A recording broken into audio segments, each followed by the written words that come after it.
What's going on, everybody? Welcome in to the Daily Dime here on a Tuesday. We've got conference championships coming up. We'll talk some NFL as we get kind of the first run of projections. Nice to beat the market early. Then we'll talk a bunch of NBA. But Zach, I got to tell you, man, I drove all the way to Florida yesterday. So P Mike's in here saying snow day, it's fun day. I escaped the snow. It was 21 degrees when I left. When I got to Florida, it was 34 degrees. What is that bullshit? Is that the record low in Florida? I've never even heard of it getting close to those temps in Florida. But I guess I shouldn't be surprised, Alex, because I know P Mike is in my neck of the woods down here in Central Texas. There's about an inch of snow on the ground right now. So we've got a snow day down here, but 5 games on our NBA slate. I know that you have some NFL stuff you want to talk about as well. Conference championships, like you mentioned, coming up this weekend. A little bit of a shorter slate. And to be honest, like not a ton that I love. We've got a couple picks, I think, and then we have some others that are kind of secondary. Maybe we can talk through them, or maybe we're pairing these 2 NBA picks that I really like with some of your NFL options here. So do you want to start NBA? You want to start NFL? Why don't we start NBA? I'll give you the floor here. Yeah, so my favorite picks so far today, and we are still waiting on free throws made. We are still waiting on fantasy score. So, of course, we need those, noon Eastern starts like yesterday for them to get those props up in a timely fashion. RJ Barrett is where I want to go first. The Raptors are taking on the Magic here tonight. So this is a home game for the Raptors. They're just a 1-point dog. 213 implied total makes some sense with the Magic coming to town. But RJ Barrett, over or higher than, rather, here on Underdog, right? Higher than 11.5 rebounds and assists. RJ's averaging 12.6 rebounds plus assists per game on the season, and we've got him projected for 13.6 rebounds and assists in the model here. And I think that the 1-point spread is very important to my confidence in this pick here this morning, because like the model gives you the lean, right? Okay, let's go take another look at this. When RJ Barrett gets what I would classify as full minutes this season, I'm setting that line at 32 or more minutes. He's over this number in 18 of the 24 games where he's played 32 or more minutes this season. So this one feels very, very strong to me from the game environment we expect. Again, not a ton of up and down. This is not going to be the fastest paced game on the night, but a competitive game. And those low to mid 30s in minutes from RJ Barrett is what we should expect here tonight. So this is my favorite one to start the day. For what it's worth, you can see that rebounds line at 6.5, 1.04x. We've got him just a touch above 8 in the model. So if you wanted to take that rebounds for the slight plus multiplier there, have at it. But I really like the combination here because we know RJ is going to contribute in both areas. I love the fact that you bring up the spread here and kind of like mitigating some blowout risk, because I do feel like I've been on a pretty bold streak here on NBA picks specifically. And I feel like I keep getting burned by these blowouts. Like yesterday, we had the Garland and Jared Allen pairing. I know you had points and then fantasy points for Jared Allen. I went to points and assists for Garland because I figured that correlated better with Jared. And there were a couple times in the second half, like Jared looked really bad at halftime in terms of just getting to that number. And then had an awesome third quarter. And a lot of it was Garland assist to Jared Allen. So I saw the correlation I wanted, and then also saw the correlation in the sense that they both failed because of blowout. And so I have been wondering, like, do you think that at times we are underestimating the importance of blowout probability on some of these NBA picks? And is that maybe you've been thinking the same thing, and that's why you really kind of tune into the spread here in this Barrett pick? Well, potentially. I don't always like to predict blowout. You should not ignore, especially when we get some of these games, a Celtics against the Wizards where it's like an 18-point spread, right? But in those instances, I think you also need to consider, like, if the game blows out, usually the guys we're targeting in a scenario like that could and probably are the reasons for the blowout. So I think it's kind of a daily balancing act in that regard. I don't think we can write down any hard and fast rules about, this is the spread and implied total in a game, so we want to stay away, or vice versa. Because if there was, some sort of formula like that, we'd all have this game solved, right? So I do think it's an important factor to consider on a day-to-day basis, but not the sole factor in why you should or shouldn't go to a prop.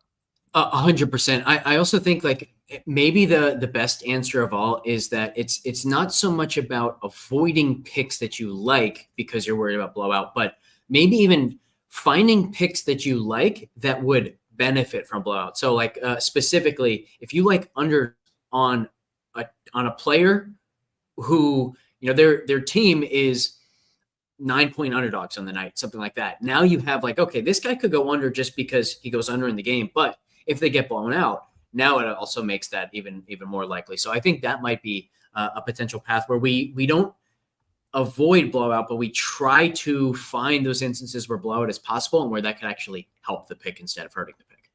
Yeah, like there is a guy today that if we had a prop for Trevelyan Queen here, I would maybe be looking at some of his overs because I think he's going to be in the rotation tonight for Orlando. We saw that last game. There was no Gary Harris. There was no Jet Howard. Jet Howard questionable. Gary Harris just said he is unlikely to play tonight. But this morning we also got illness Q tags added to the injury report for Cole Anthony and for John Isaac. So if Cole Anthony takes a seat, I would expect Trevelyan Queen to play another, high teens, low 20s minute role.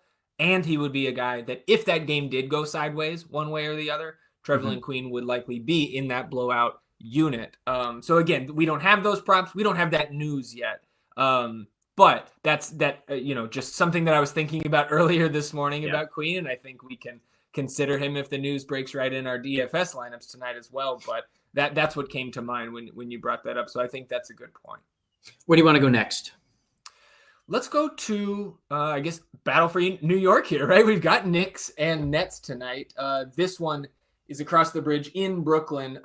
Knicks, second end of a back-to-back. We actually did get their injury report right before we went live. So my big concern with this, or one of my two concerns with this Karl Anthony Towns rebounds prop, it's set at 12.5, was that back-to-back here, we've seen Towns miss with, I think, some knee soreness over the last couple weeks in and out of the lineup. I think he's missed 2 games. So on the back-to-back, I wasn't going to be surprised if we saw the Q tag in an ultimate rest day, but he's listed probable. So is Josh Hart. That's the Knicks injury report update here this morning. So we've got Towns projected, or I should say we had him projected for 14.5 rebounds on this 12.5 rebound line. So immediately diving deeper into this prop. And then when we get the model to rerun this game with no Ben Simmons, because he is out now on the other side of this one, his projection is now north of 15 rebounds here tonight. And even if that's a little bit hot, Towns is averaging 13.8 rebounds per game on the season. He's over this number in 23 of his 39 appearances. The other concern I had, now injury report concern in the past, Towns probable, we expect him to play. Brooklyn is actually top 5 in the league in limiting opponent rebounds. I don't think that's going to take me off this play. But it's not necessarily like sometimes you look at a team that's at or near the bottom of the standings like this, like a Wizards, right? The Wizards are the team that we want to attack in the rebounding department. Brooklyn actually the opposite here. So I don't think I do think probably 15.2 rebounds as a baseline projection, or a median projection rather, is a little bit hot. But that's still we still have enough buffer there where this is my second favorite pick right now on the board over there at Underdog, pairing him with Barrett to start. Yeah, I like it. I definitely think we do have to worry to some degree about blowout in this one. But as you've kind of mentioned in the past, not only is it that sometimes the guys who we're picking overs on are contributing to why a blowout might happen, but I think it's especially true on rebounds, because one reason why a blowout might happen is the opponent just can't make shots. And if Brooklyn can't make shots, that's extra rebound opportunities for Towns. So I think when we're thinking about blowout, rebounds might be the one that I'm least concerned about for that. Rebounds and stocks, because it's the other thing, right? If you're getting stocks, obviously you're turning them over. That's contributing to blowout. So I think rebound stocks, they're probably a little bit safer on the blowout department than points, assists, and those kind of combinations. For what it's worth, the one game they've played Brooklyn twice already, both in the Garden. Towns did miss the first matchup. That was November 15th. 2 nights later, 29 minutes and 55 seconds, 26 points, 15 rebounds, 6 assists. So Towns not just going to attack his rebounds in the prop market here today. I think he's a pretty strong DFS option, even with the blowout, moving into the likely range for me. And I see Hugo in the chat there. Good to see you, buddy. Yeah. Why don't we move to some stock stuff and kind of take a look through the ones that have caught our eye. We don't have anything as strong as Dyson Daniels 2.5. I don't know why they keep giving it to us.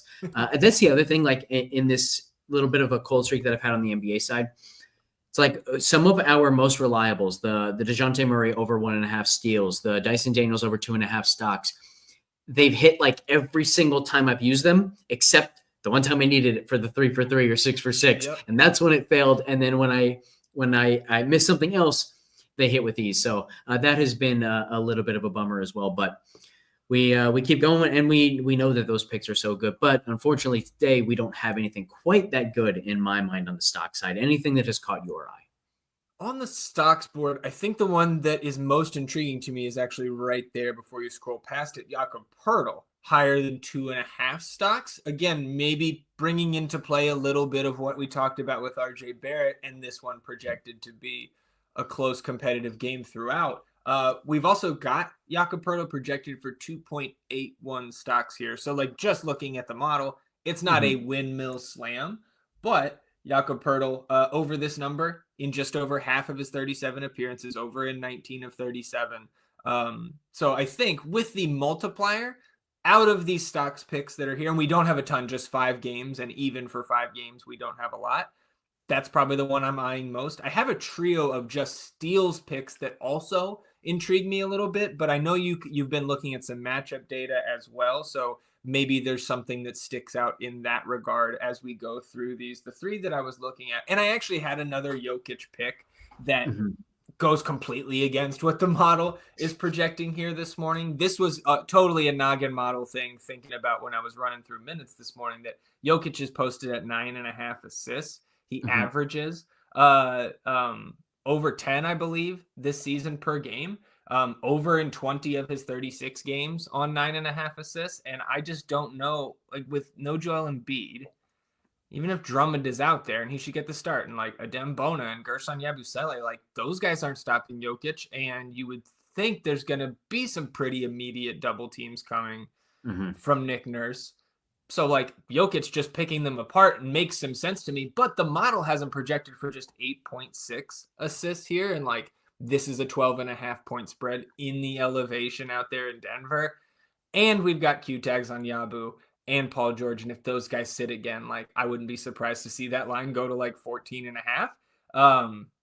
So I'm hesitant on that, but that was just a noggin model pick. On the steals for Jokic though, 1.5. 1.07x. We've got him projected for 1.95. He averages 1.8 steals per game on the year. He's actually over this number in 21 of 36 games. So he's been slightly better at this number, or going over it, compared to his 9.5 assists. So getting the plus 1x multiplier on Jokic makes some sense. And again, you think about how can a blowout happen like against a team like Philly, whether they have PG and Yabu or not. Turnovers, not just missed shots, also turnovers. So Jokic has been great with his hands this year. So this one kind of sticks out to me. Then on the same team, you see it right there.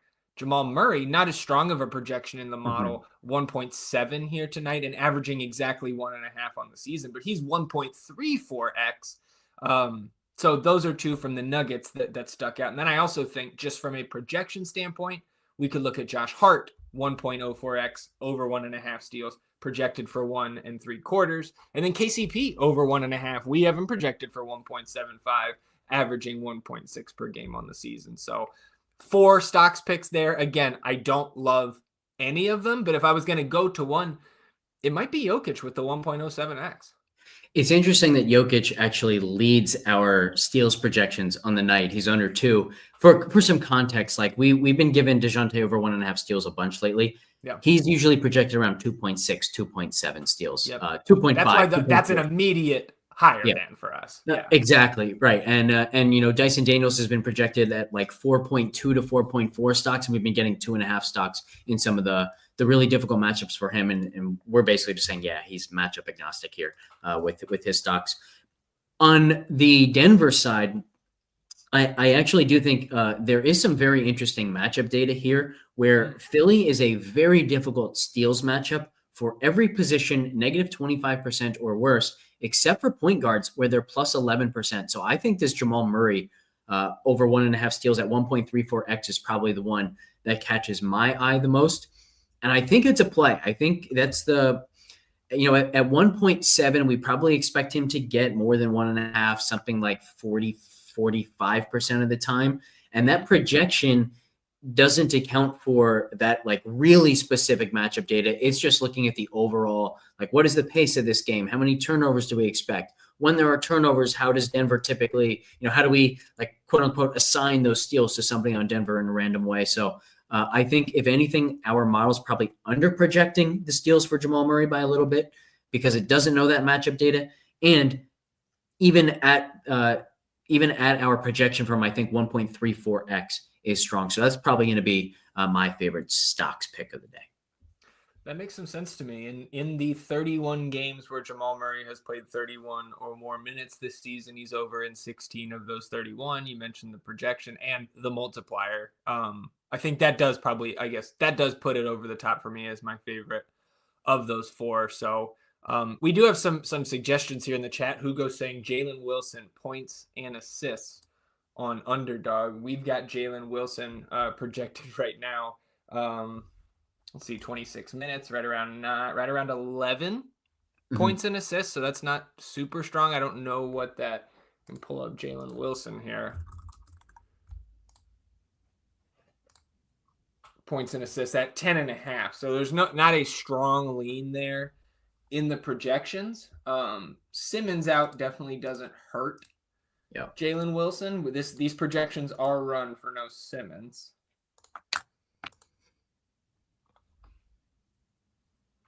I don't know if I have a super strong lean there, especially against the Knicks. And Paul George under on steals, Hugo also says. We have him projected exactly at 1.5. Let's see this Denver matchup for him.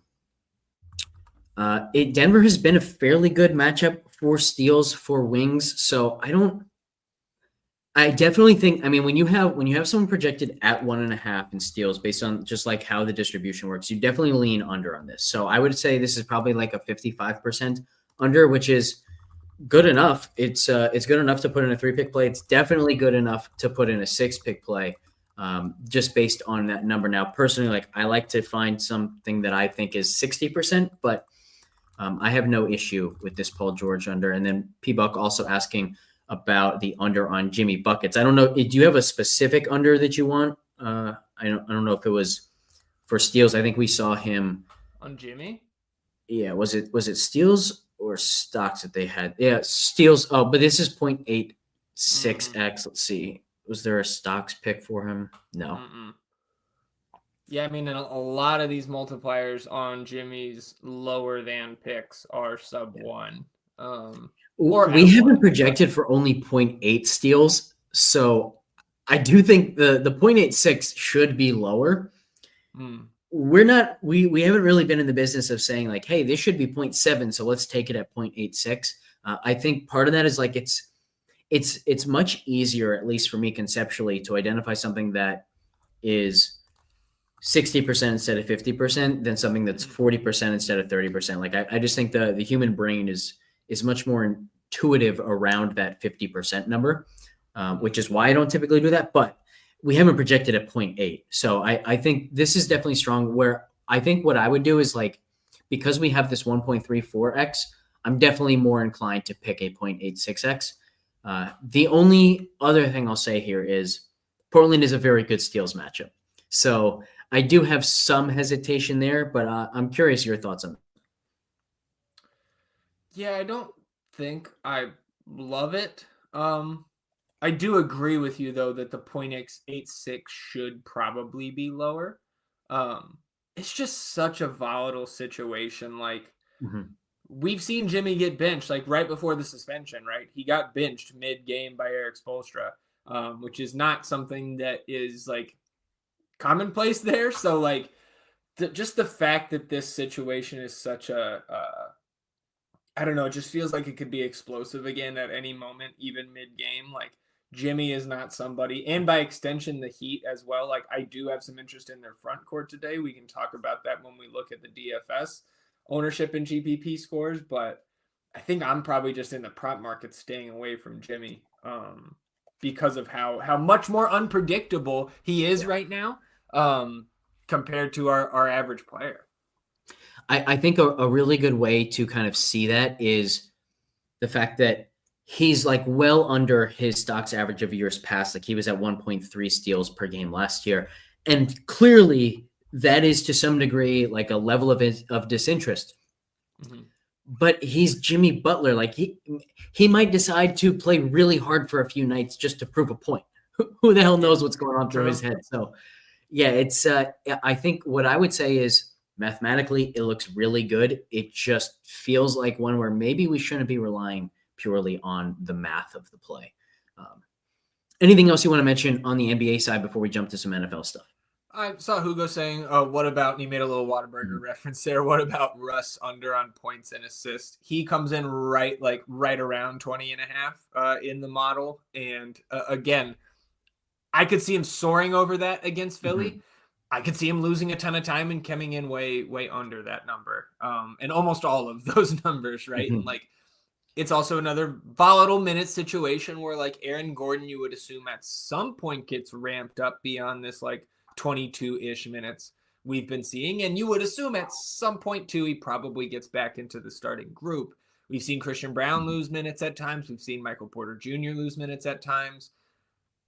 It could be, again, it's not something I love here today. Yeah, I'm with you there. I also think like one thing we should look out for is, do we get a triple-double multiplier on him? Because sure. The rates have been good enough, and I do think this is a matchup where he might be able to just really thrive. I think I'm with you. Like it's just there's too much volatility to take anything on Russ, which is why I also think like you can lean into the massive multiplier because of that volatility. But all right, let's move on to some NFL stuff because just kind of the way we talked through the Jimmy Butler stuff, like maybe this is one where we can't just purely rely on math. I think we have a lot of that same kind of uncertainty on the NFL side this week where we are projecting some pretty big unders on Josh Allen, on Patrick Mahomes, on Jaden Daniels. And it's, I think, like, especially for Mahomes and Josh Allen, there's an element of, hey, these guys turn superhuman when they need to be. And we can't possibly model that variable in there. And so I think the one in particular that I do think is strong is the Josh Allen unders. And I think like the main reason I like the under on passing yards for Josh Allen is just who's he throwing to? Like as I look through the Buffalo pass catchers and I look through the projections, like we're low on pretty much all of them. And part of it is that there are way too many of them that are actually getting targeted. Like I think we might have like 6 guys getting a target for Philly and something like 9 for Buffalo. It's just so unconcentrated. But I look through all that and it's like, if I have no confidence in any of these pass catchers, how does Josh Allen overcome this big discrepancy in our projection versus the line? So we have a strong under on 228.5 passing yards, and then we have an even stronger under on the 280.5 pass plus rushing yards. And that's partly because Kansas City is just very good against the run period. Now, I'm trying to think. I believe so they have allowed a lot of scramble yards, and I think that that's part of this, but they haven't allowed the scramble yards to guys that they perceive as like big threats to run. So for example, like we had the over on 14.5 scramble yards or 14.5 rush yards last week for CJ Stroud. Mm-hmm. No one goes into a game against Houston saying, boy, we really got to watch out for CJ Stroud's legs. You do, of course, have to prioritize slowing down Josh Allen's scrambles, slowing down Josh Allen's just designed runs. So I think there's a little bit of like that element in play for us. And I actually boosted the projections for Josh Allen to get them closer to the betting lines, and we still have some pretty healthy unders on him. So I think I like the under on Josh Allen. Any other thoughts on that from you, Zach? No, man, I think that all makes sense to me. And all I know is that I was sitting there late on Sunday evening watching, the Ravens kind of just drop the ball and thinking of our buddy Adam Pfeiffer and how happy he must be once, that ball hit the snow out of Mark Andrews' hands. And, there's a lot of schadenfreude with me when the Ratbirds go down. So it was a good night all around. All right, let me take you through some picks that I am very confident in. I don't feel like we need to even talk through a ton. Over on Dallas Goedert receiving yards is definitely my favorite pick of the week. We have him projected around 47, and I think it's probably even a little bit stronger than that. The things to know for Dallas Goedert: amazing against man coverage, not so great against zone. Amazing against single high, not good at all against two high. Good against the blitz. All of that fits perfectly with how Washington guards and their defensive tendencies. They play a ton of single high. They play a ton of man coverage. They love to blitz. So I think Goddard has a chance to fly over this number. I actually put in some Dallas Goedert ladders just on traditional sports books. I don't think that I will ladder him here on Underdog just because these multipliers aren't the greatest. Getting a lot better multipliers on actual sports books, but if you're in a state where you don't have access to sports books, I do think these numbers are still good just because I'm that confident in Goddard in this game. And I think there's a chance that we see, 2 25-yard receptions where it suddenly becomes quite easy for him to get to this number. I think to that point, you could also go to the longest reception and ladder these instead. Sometimes we get much better payouts. It does look like we have that here. We saw a massive reception early in the season, third game of the year against the Saints. Just a little crosser. Just let him use his yards after the catch ability. So much faster and stronger than so many tight ends with the ball. So I think all of these longest reception do actually look pretty good to me. Next one is a Zacchaeus under. And I like the under 21.5. But one thing I will say is I don't want to add this too often yet. I want to see if we get a Jamison Crowder receiving yards line. Reason being, this past game, we saw Zacchaeus actually lose a bunch of snaps to Jamison Crowder. I think Crowder ran 11 routes to Zacchaeus 13. Most of the time, it's been 5 versus 25 or 8 versus 22, something like that. So big move in Crowder's direction, which I think is, number one, a trust thing. I know Zacchaeus wasn't separating a ton in the two most recent games. I know that because I played him on DraftKings and was very sure that it was going to fail pretty early in the games when he was just getting no separation. But I think there's also an element of we know how much they love Zach Ertz in clutch situations, just depending on the veteran to get open when he needs to. And I think they have the same kind of trust in Jamison Crowder. So as the lights get brighter, as we get later and later into the playoffs, I think we might see more and more Jamison Crowder. And then the final element there is the Eagles also play a ton of single high and a ton of man coverage. Zacchaeus has really bad splits against both. Crowder splits much better in that regard. So I think very good chance we see more Crowder than Zacchaeus. So I like the under on Zacchaeus, but I would love to be able to pair an over on Crowder with an under on Zacchaeus. So I'm going to hold off for now before I add too much Zacchaeus. Final one I will mention, I really like the under on Isaiah Pacheco, 35.5 rushing yards as well. We've got him projected around 30. But on this one, I think it's the same sort of thing. We're seeing Kansas City favor Kareem Hunt to a degree. And I think there's also the potential that, hey, by all Mahomes is a superhero and Mahomes and Andy Reid are amazing in the playoffs. Any approach to evaluating this game beyond that says there's a good chance that Kansas City is actually in a negative game script, in which case I think Pacheco just won't even be on the field. We'll see Pirine, we'll see Hunt, and very little Pacheco.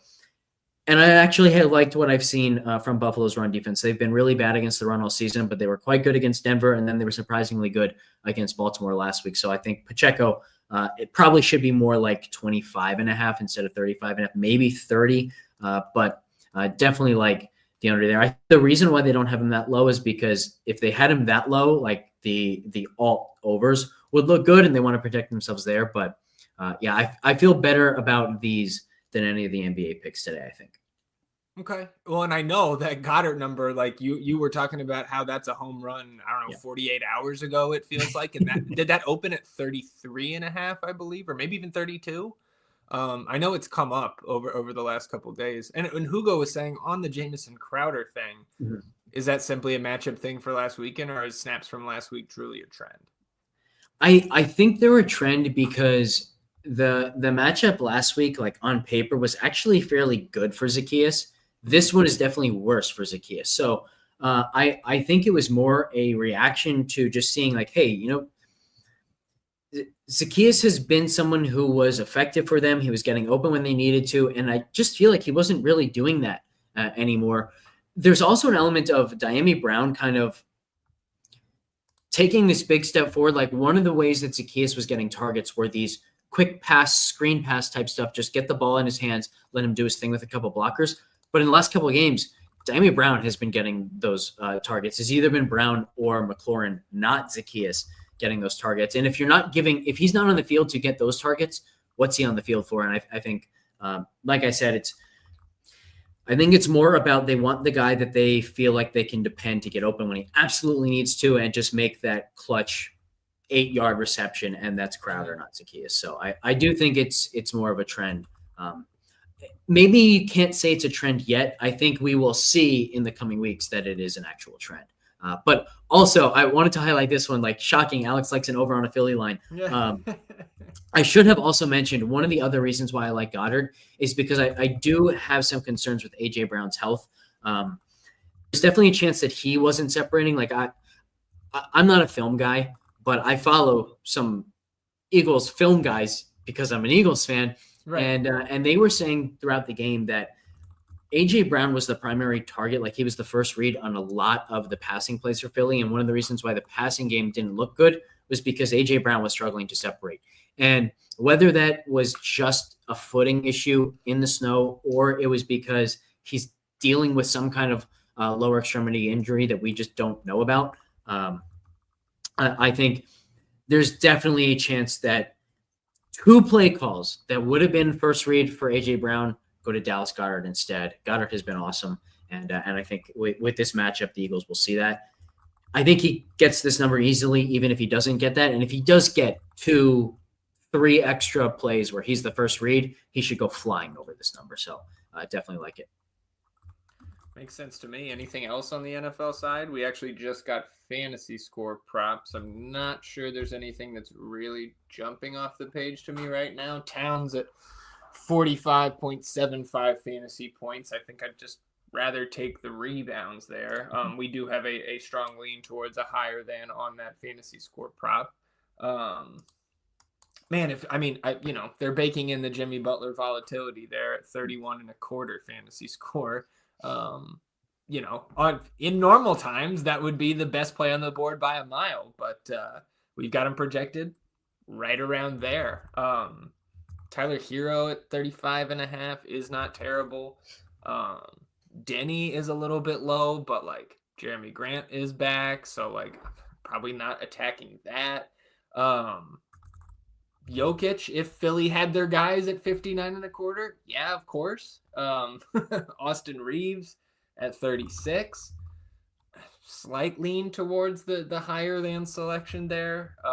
Kuzma revenge, 28.5 feels like a good line. I don't think there's a ton that I love from this at the moment. I wonder if we have free throws. We do. Let's do free throws before. I have to refresh. Yes. I will say it takes a little bit longer to research these free throw props than most, so it's a little bit harder to do live, but we might be able to see some that stand out immediately. Yeah. I know I was on Sunday, which I, again, almost for the third week in a row, nailed my just like I'm out doing errands with my fiance or whatever and like fire in a 6-pick play and went 5 of 6. I thought I was gonna have to start giving picks on freaking Sunday mornings. But Jimmy Butler under 5 or lower than 5 was one that I was on that day. But doesn't look like it's extremely strong if we're just game log watching. Averaging 5.2 made free throws per game so far this season. We have him projected right around 5. LeBron lower than 4 catches my eye because I think LeBron's only averaging like 4.5 attempts per game on the 4.2 attempts per game on the season. We also have him projected at 3.13, so that's definitely the first one that stuck out to me as well. Yeah, and a lot of games. I mean, he's even only getting to the line like twice, and he's one of the few guys that they typically give us these like higher numbers on that doesn't make a great percentage of his free throws. Like a lot of these guys, free throw shooter. Yeah, a lot of these guys, you are banking on them not getting to the line. With LeBron, there's actually a path that he goes under because he gets to the line 5 times, it only makes 3 of them. So I do think the under 4 on LeBron is definitely my favorite one at first glance here. Yeah, that's one that I'm going to be getting into entries here, and I would actually probably prefer that to the Murray steals. So my 3 pick of the stream here will be Towns higher than 12.5 rebounds, RJ Barrett higher than 11.5 rebounds and assists, and LeBron lower than 4 free throws made. I like that. All right, Zach, do you want to do a little bit of DFS stuff, or you want to just kind of say, you know what, a lot of injury stuff. Let's just save that for Discord. Yeah, just a couple notes, because I think the overarching theme here for me on this 5-gamer is we have a lot of Q tags still. Yep. We are going to have a big gap. We've got a late start tonight, 7:30 p.m. Eastern lock. 3 of the 5 games go right at main slate lock, and then we're waiting until 10 for Philly and Denver and 10:30 for Washington and LA. And we've got Q tags in both of those games, right? We talked about the Philly guys. We know Anthony Davis is also questionable. Last I checked, I don't think he's been upgraded to probable. And we've got some news. We've got some plays that we probably want to lock in these first 3. So I think it sets up for a pretty fun slate, one where we could find some advantageous spots to leave open swap opportunities in our lineups.